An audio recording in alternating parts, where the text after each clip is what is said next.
Hoy vamos a compartir una palabra que tal vez usted ya la ha escuchado, un salmo muy conocido.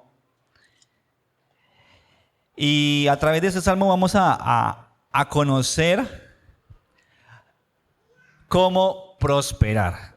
Y yo sé que ese concepto de prosperar ha sido un concepto muy manoseado dentro de las iglesias cristianas, lastimosamente, ¿cierto? Hace unos tal vez 15 o más años hubo un movimiento en las iglesias cristianas, en muchas iglesias cristianas e incluso en muchas iglesias famosas, donde se hablaba que Dios quería prosperarnos y esa palabra prosperidad se convirtió en igual a plata, a dinero, a posesiones, a riquezas. Pero la palabra prosperar hace referencia a mucho más que eso. Y quiero decirle, y quiero que a través de esta noche, en esta enseñanza, cuando yo diga prosperar, usted lo que menos imagine sea plata. Eso sea lo último que usted se imagine. Porque Dios quiere prosperarnos, amén. Amén, que Dios quiere prosperarnos. Y la prosperidad de Dios no es plata. La prosperidad de Dios es que usted camine en su voluntad, ¿sí? Porque Dios tiene su voluntad que es buena y agradable y perfecta, pero nos permite también a nosotros en el libre albedrío que nos da caminar en una voluntad permisiva que nos permite a nosotros. Dice Dios, usted quiere hacer lo que le da la gana, papito, hágale, ¿sí? Dios no nos obliga a vivir en su voluntad. Nosotros debemos escoger vivir en la voluntad de Dios. Amén. Le invito para que tome de su Biblia y se traslade ahí al Salmo número 1.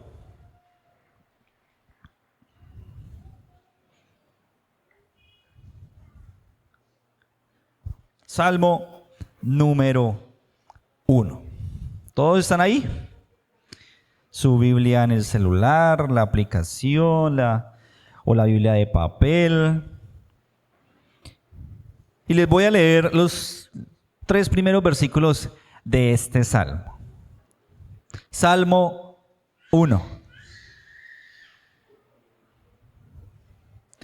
Dice así: Bienaventurado el varón que no anduvo en consejo de malos, ni estuvo en camino de pecadores, ni en silla de escarnecedores se ha sentado.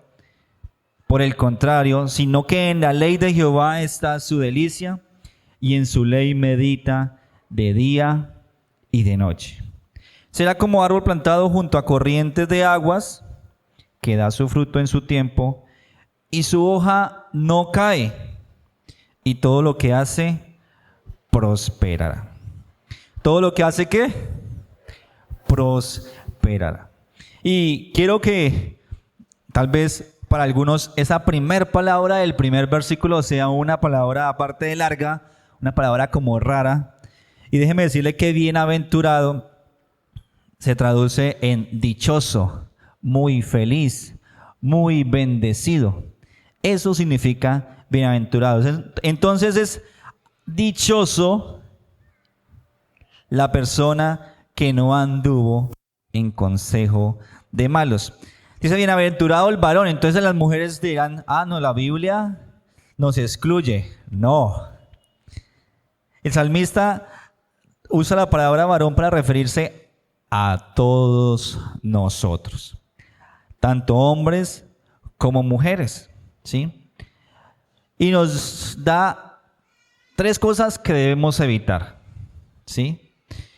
3 cosas que tú y yo, para ser prosperados, debemos evitar. Entonces, el versículo 1 se convierte en un listado de lo que no debemos hacer, en lo que no debemos invertir nuestra vida, ¿sí?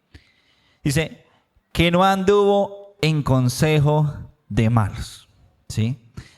Y hoy abundan los malos consejos.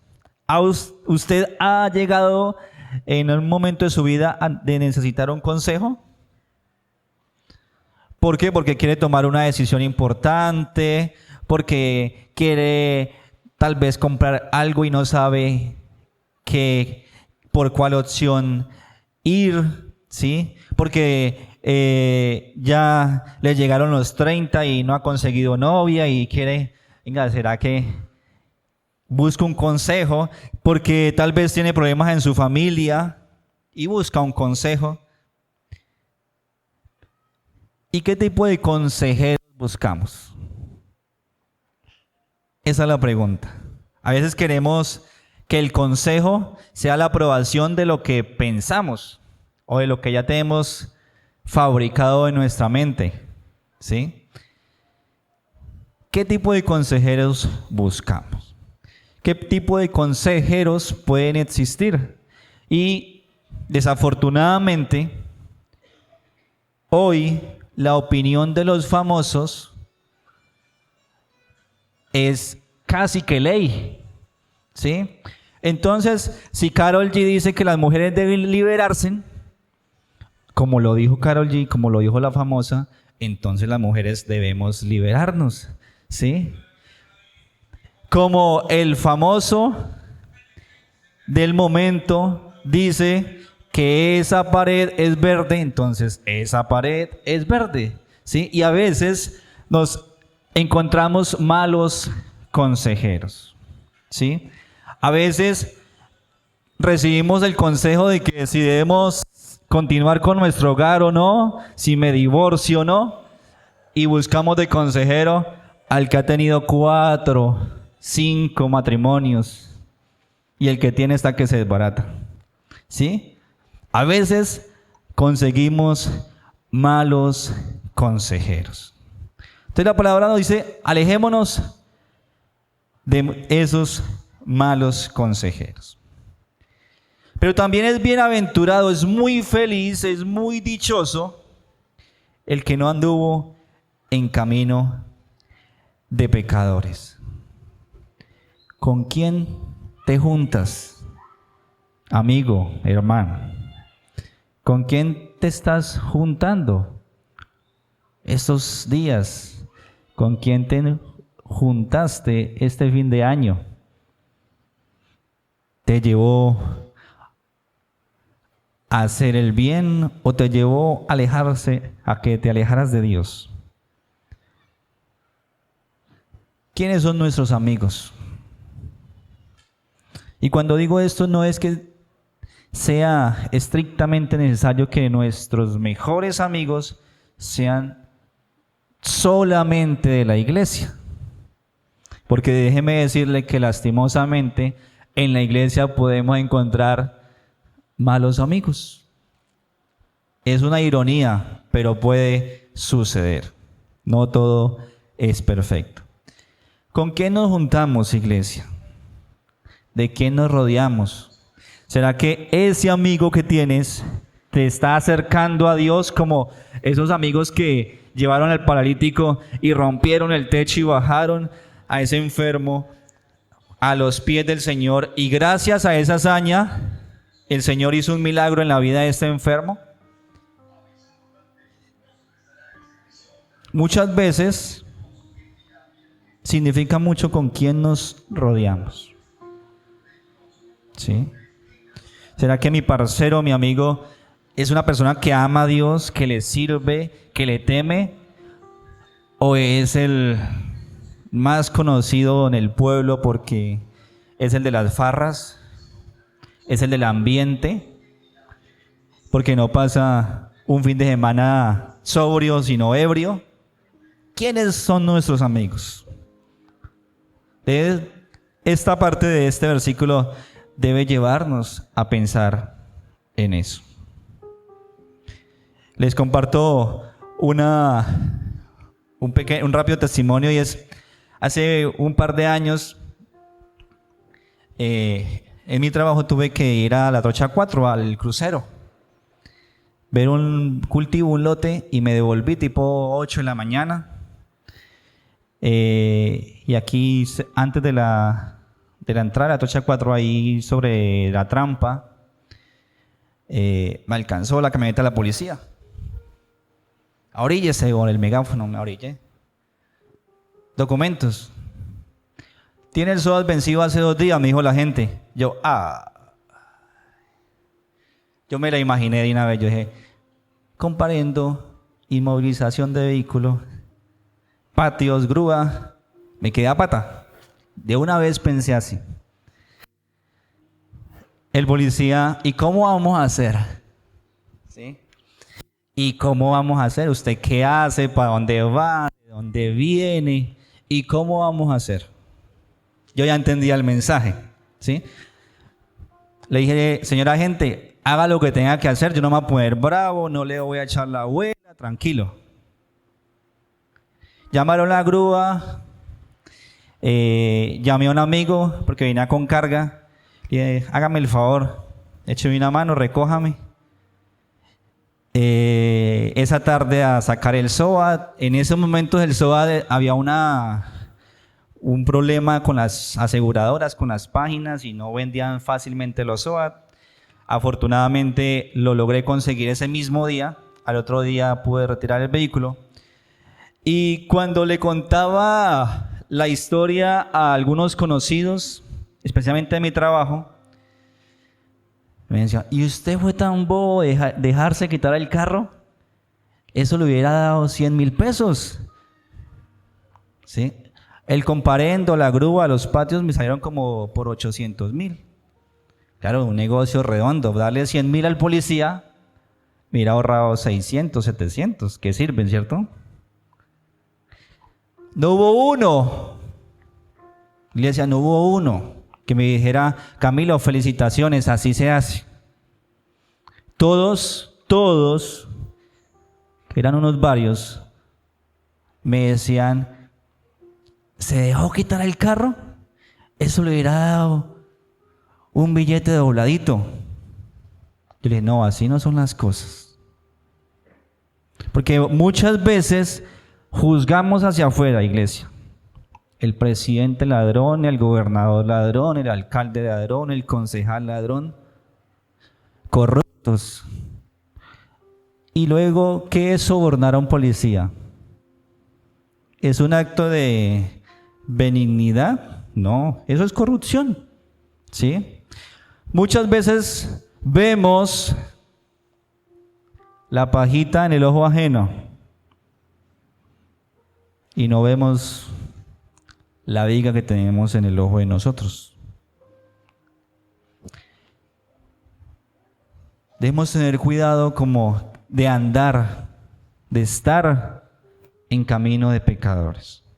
Debemos tener cuidado, iglesia, de caminar mal con Dios. Hay cosas que usted y yo sabemos que están mal hechas. Y tal vez usted batalla con eso. Y usted sabe que está mal y antes se le mete por ahí.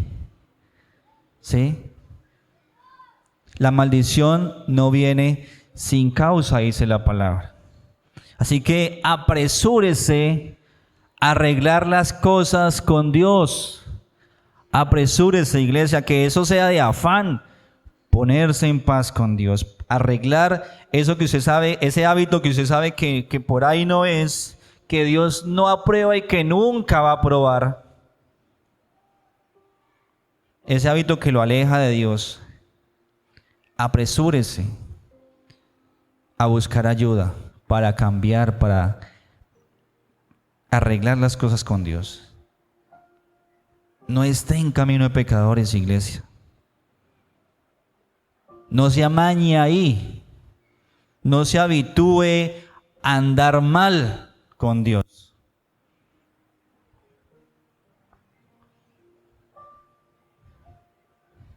No, por favor, no podemos tolerar en nuestra vida que pecar se nos convierta como tan deportivo al punto de que sabemos que fallamos, la embarramos y no sentimos ningún dolor y no sentimos ni pena con Dios. Eso no puede ser así.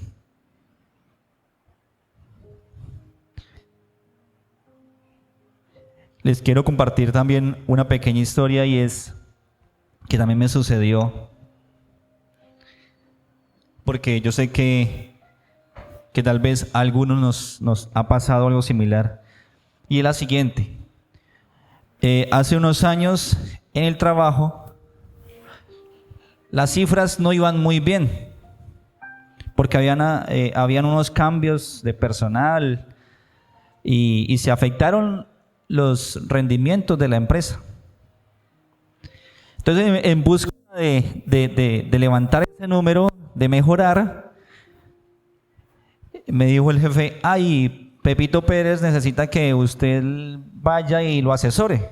Yo le dije: sí, listo, con mucho gusto.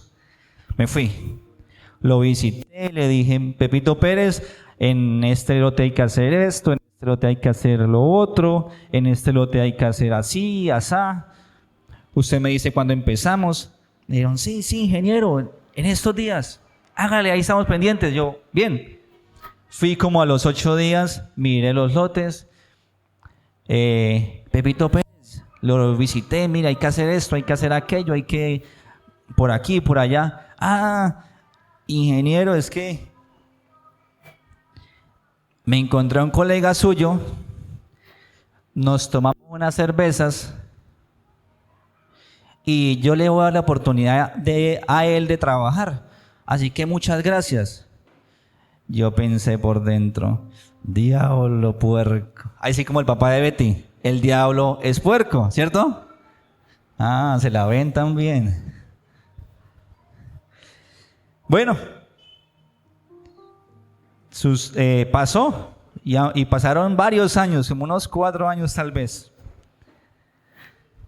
Y un día ese Pepito Pérez me dijo: Camilo, yo quiero que usted me ayude porque las cosas no van muy bien y el colega que había conseguido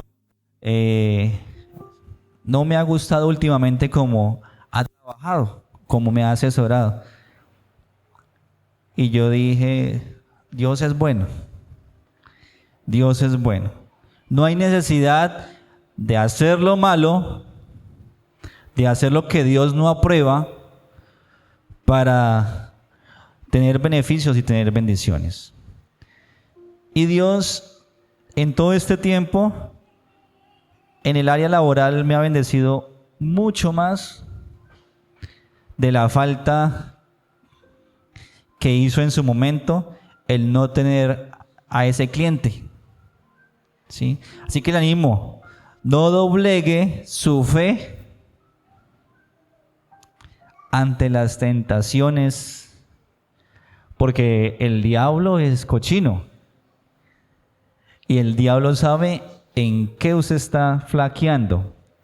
El diablo sabe por dónde metérsele, por esa necesidad, ¿sí? Entonces el diablo sabe que usted es de pronto, un ejemplo, débil en sus emociones, entonces le va a enviar a ese triple papito que le va a hablar bonito y le va a endulzar el oído. ¿Sí o no? Para las mujeres. O en el caso de los hombres le va a enviar a esa tiniebla que lo va a elogiar, que va a ser tierna y va a querer entrar por ahí con mucha sutileza, con mucho cuidadito, ¿sí? No debemos ceder cosas, iglesia. No debemos ceder cosas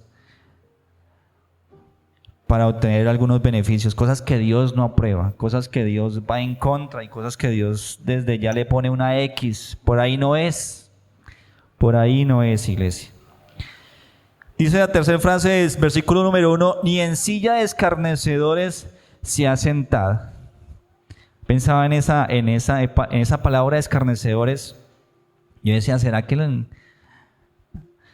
se dedican a sacar uñas encarnadas o algo así? Pero no, la palabra escarnecedores en su término más fácil son burladores. ¿Sí? Juzgan, se burlan de la fe. Y yo tengo que decir que le doy gracias a Dios y le doy la gloria a Dios porque yo era un escarnecedor. No sé si usted, pero yo me burlaba de los cristianos. Yo me burlaba de las iglesias. Yo pensaba lo peor de los evangélicos. Pero Dios me ha sacado de allí. Y hoy estoy haciendo algo de lo que antes yo me burlaba. Y a Dios gracias por cambiarnos el caminado. Amén. A Dios gracias porque Él se encarga de hacerlo de nuevo. Entonces, iglesia, en este primer versículo, Dios nos muestra lo que debemos evitar. Dios nos muestra lo que de lo que nos debemos alejar. Y si usted quiere prosperar en este año, y si usted quiere que Dios le prospere su vida, y cuando digo prosperar, como les decía al inicio, no significa nada. O con lo último que significa es con plata. Si usted quiere que Dios intervenga en su hogar, si usted quiere que Dios haga milagros en su vida, si usted quiere que Dios le ordene su caminado, usted debe evitar lo que dice el verso número 1. Aléjese del pecado, aléjese del mal, aléjese de lo que Dios no aprueba. Y le aseguro que usted va a ver cómo cambian las cosas. Amén. Y el verso número 2 es un pilar muy importante para que Dios nos prospere.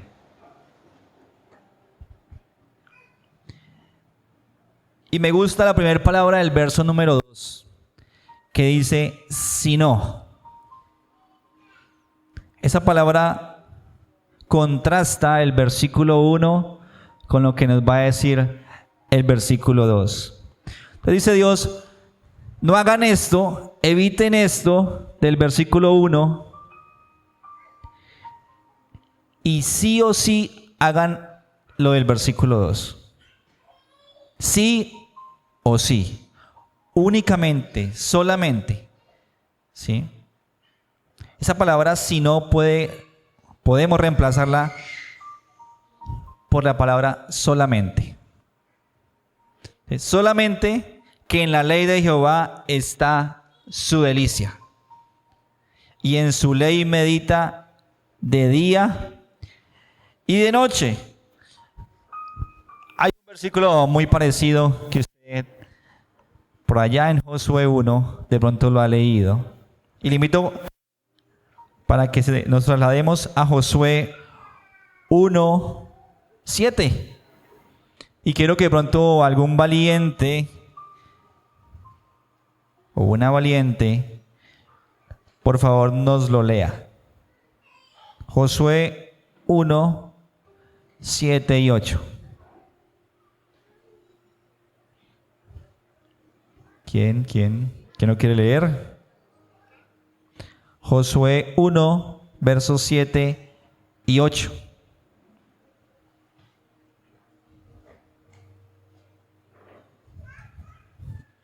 Solamente esfuérzate y sé muy valiente para cuidarte de hacer conforme a toda la ley que mi siervo Moisés te mandó. No te apartes de ella ni a diestra ni a siniestra, para que seas prosperado en todas las cosas que emprendas.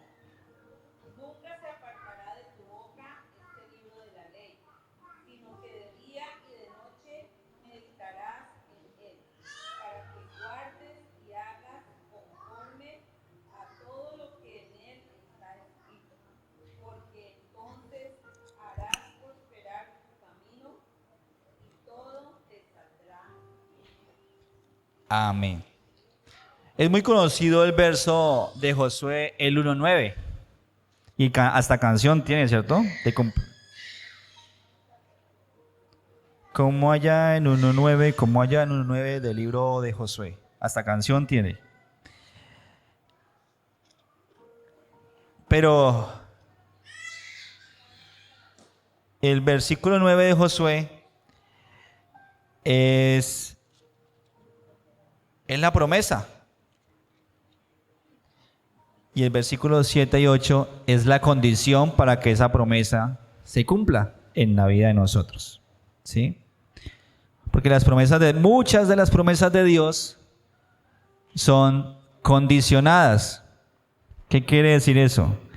Que no se van a hacer realidad en nuestra vida y Dios no está obligado a cumplirlas si nosotros no hacemos la primera parte, si nosotros no cumplimos la condición.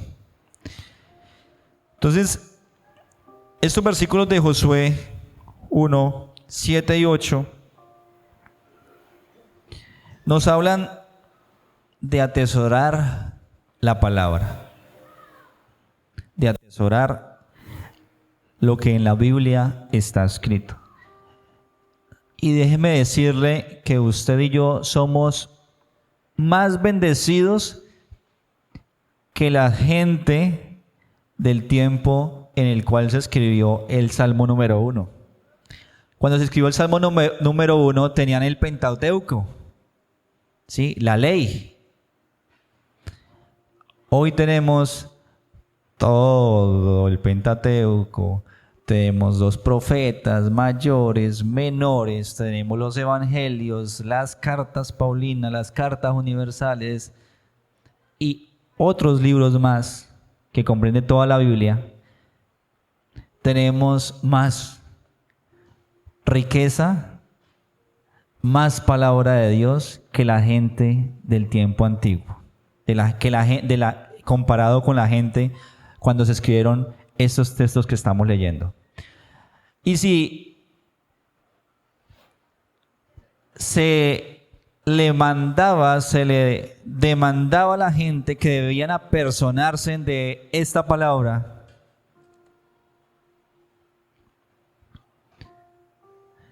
¿cuánto más hoy en día? ¿Qué guardamos nosotros en nuestra vida? ¿Guardamos joyas? Sí, por allá bien guardaditas, bajo llave.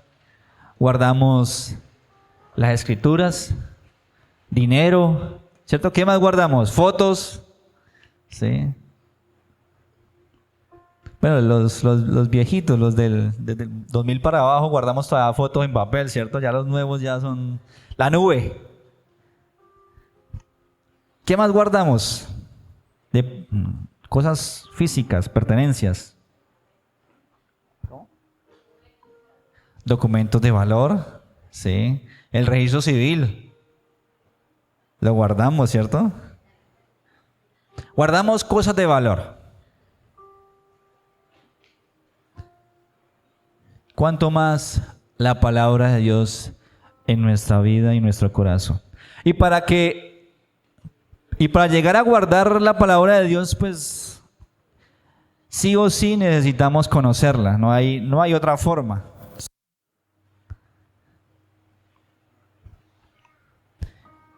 Y pienso en una imagen que publicaron ahí en redes y hasta en estados, por ahí unos amigos la publicaron.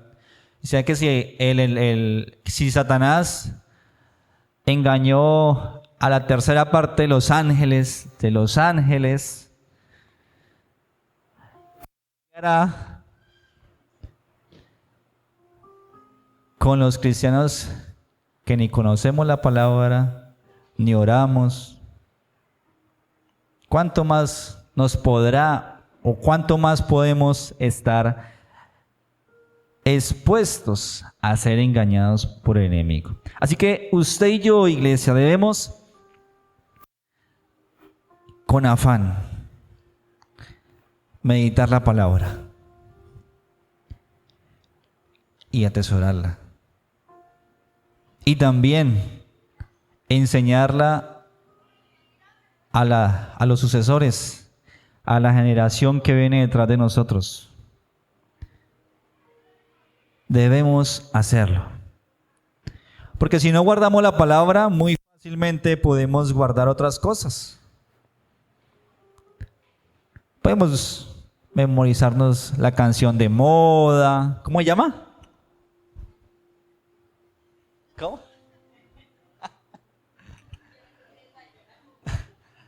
Podemos memorizarnos otras cosas.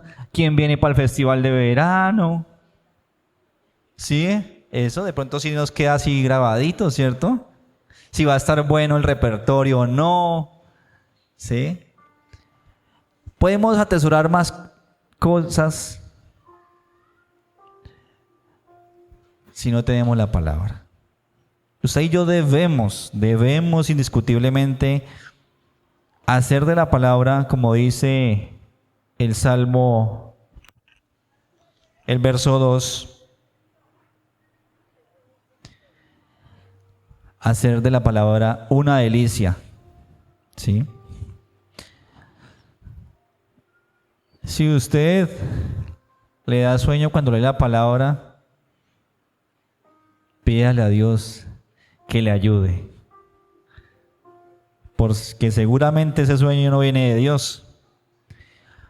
Por el contrario, hagamos de la palabra una delicia, que leer la palabra sea una expectativa cada día, que la podamos leer y empiece con algo pequeño. Todo se empieza con algo pequeño. Léase un versículo. Empiece por un libro sencillo de entender. ¿Sí? Si usted va a empezar, empiece con Juan, con el Evangelio de Juan. Y va a conocer al Dios de amor. Al Dios que nos perdona. Al Dios que tiene mejores cosas. Empiece por algo pequeño. Pero empiece a hacer de la palabra una delicia.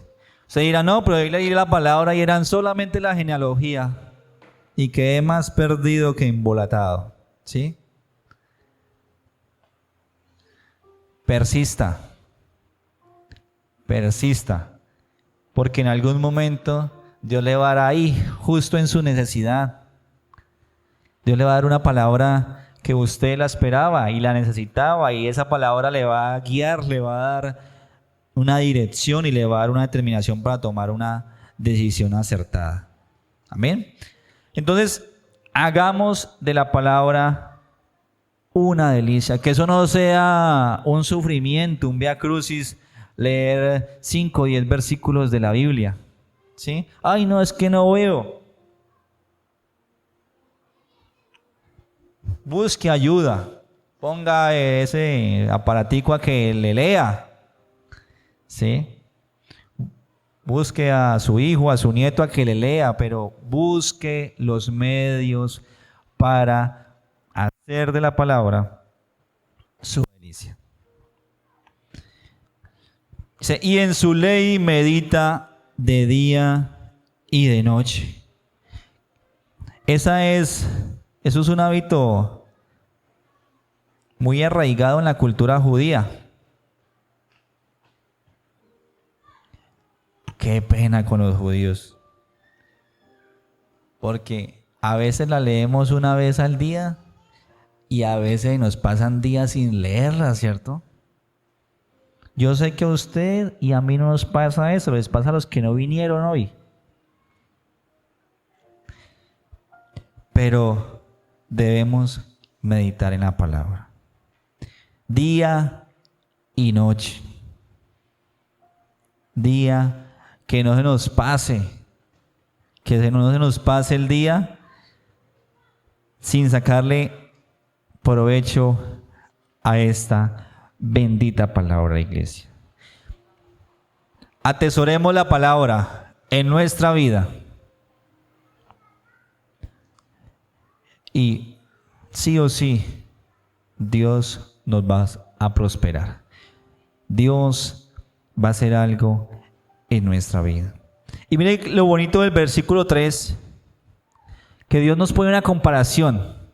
El salmista compara al que vive en el versículo 2, o sea, al que hace la palabra su delicia y al que la medita de día y de noche. Dice, la persona que haga esto será como, o sea, pone una comparación. Árbol plantado junto a corrientes de aguas. Y déjeme decirle que el ambiente o el contexto geográfico donde estaba el salmista es un ambiente de desierto, es un ambiente de clima seco. Pueden pasar meses sin llover allá en el territorio de Medio Oriente. Entonces los árboles que están junto a corrientes de agua, junto a los oasis en un desierto, pues son árboles que mantienen verdes, que mantienen produciendo, ¿sí? Y que da su fruto en su tiempo y su hoja no cae. Esto es prosperidad. Dar fruto y que su hoja no caiga. Y todo lo que hace, esa parte que nos gusta, ¿cierto? Y todo lo que hace, ¿qué? Esa parte sí nos gusta. Pero para que eso suceda, para que el versículo 3 suceda en nuestra vida, sí o sí, hay que cumplir los dos de arriba. O si no, no hay trato, no hay negocio. Iglesia, ¿cuánto se demora un árbol para dar fruto? Años, muchas veces. El mangostino se demora como 8 años, 9 años. Hay otros que se demoran como 3, 4 años, 5 años. Esto no es express. La vida cristiana no es soplar y hacer botellas, como dicen por ahí. Esto es de perseverar. Es de perseverar, de estar en el proceso, de dejarnos moldear por Dios, por su palabra, de permitir que Dios nos confronte, porque Dios es experto en confrontarnos. Dios es experto en jalarnos las orejas, ¿sí? Pero hay que estar ahí, en el proceso, hay que permanecer. Y muy seguramente, si hacemos las cosas bien, daremos fruto.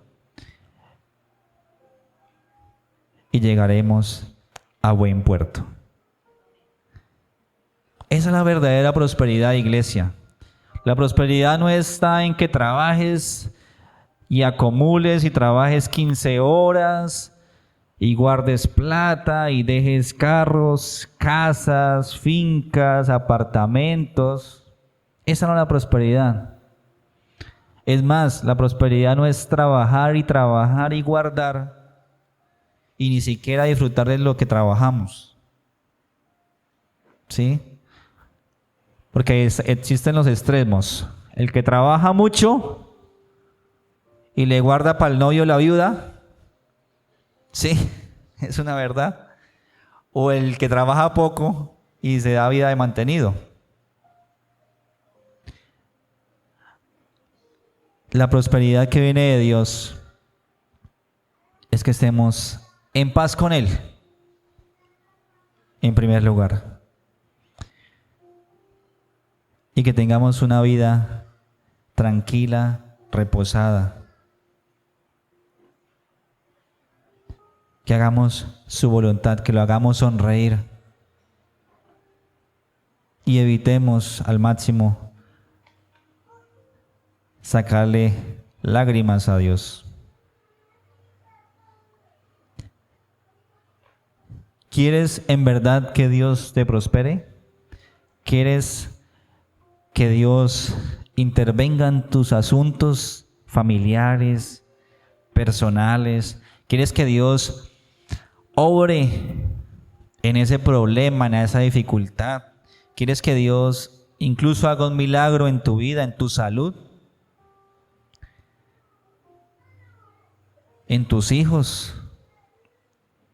Que Dios restaure la relación entre padres e hijos. Debemos acercarnos a la palabra y alejarnos del pecado. No hay otra forma, o por lo menos eso nos enseña esos 3 versículos del Salmo 1. Y quiero compartir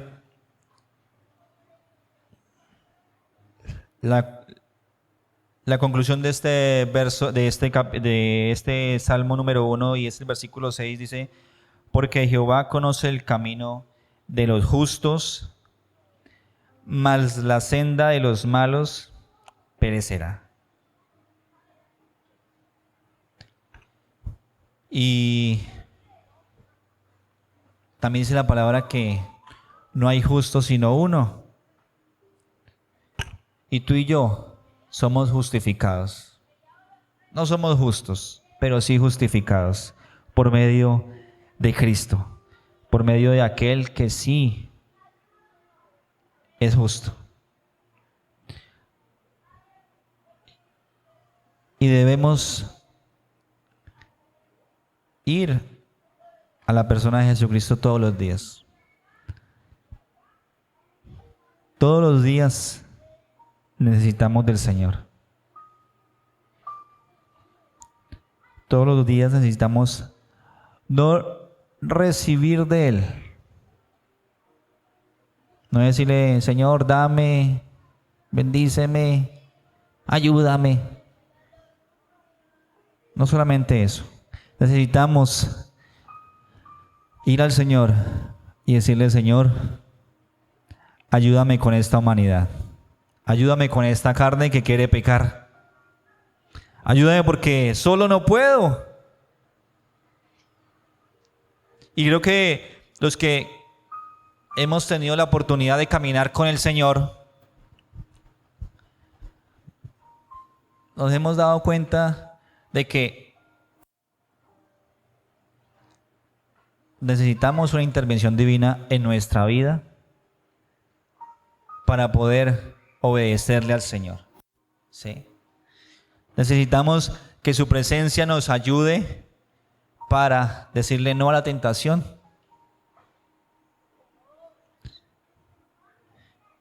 Y así agradarle al Señor. Iglesia,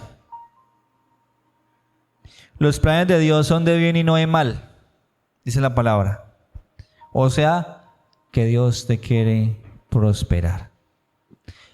Y la clave no está en dar una siembra de dinero, no.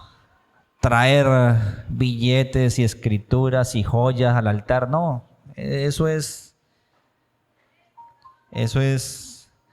un error que se cometió en muchas iglesias. El verdadero requisito está en volver al Señor. En centrar nuestra mirada, nuestros esfuerzos en hacer lo que su palabra dice. Y cuando nos encontramos con su palabra, la palabra es luz a nuestra vida. ¿Sí? Porque antes creíamos que lo que hacíamos estaba bien, o muchas cosas que hacíamos estaban bien. ¿Sí? Yo le apuesto al chance, al baloto, y eso no está mal, diríamos algunos en un tiempo atrás. Pero la palabra nos da luz y nos damos cuenta que eso no proviene de Dios. ¿Sí? Entonces, cuando empezamos a encontrarnos con la palabra, Dios nos dice: papito, hay que cambiar. Y Dios nos confronta muchas veces. O cambias, o cambias. ¿Sí? O cambias o no sirves. ¿Sí? Iglesia, las leyes de Dios, las ordenanzas de Dios, lo que Dios ha dejado establecido desde Génesis hasta Apocalipsis, no existe para fregarnos la vida. No, ese no es el propósito con el cual Dios creó eso, para incomodarnos, no. Las leyes de Dios y todo lo que en su palabra está, existe para llevarnos al cielo.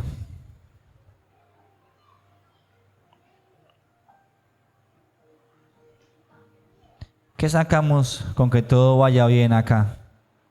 Y el día que partamos de esta tierra,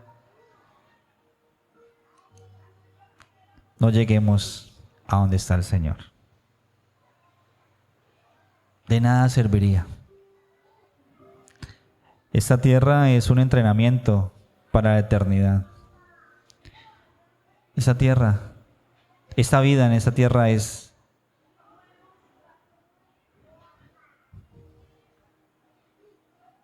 una corta fracción para vivir una eternidad con el Señor. Y Dios quiere que tú y yo lleguemos allá. Dios quiere que tú y yo un día estemos con Él, adorándole eternamente y para siempre, como lo dice la palabra.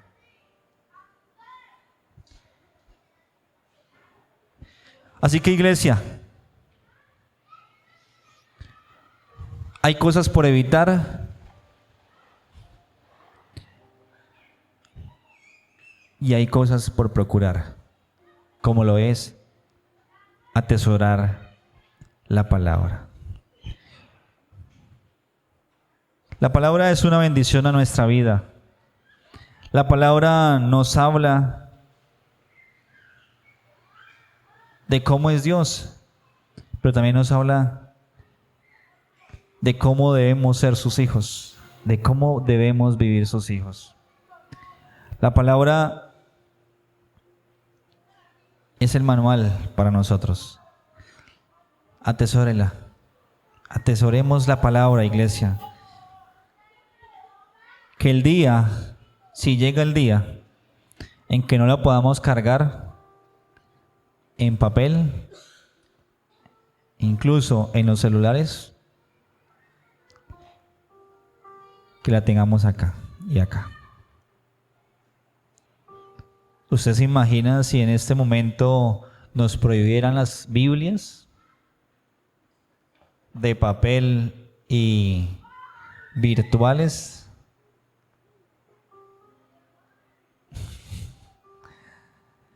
¿Qué sería de nosotros? ¿Qué sería de nuestra fe? Si no sabemos 2 o 3 versículos.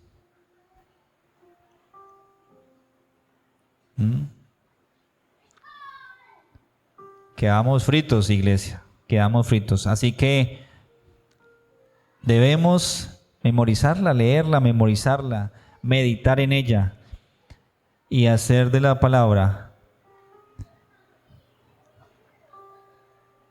nuestra brújula, y que el Señor nos prospere como Él quiera. Amén.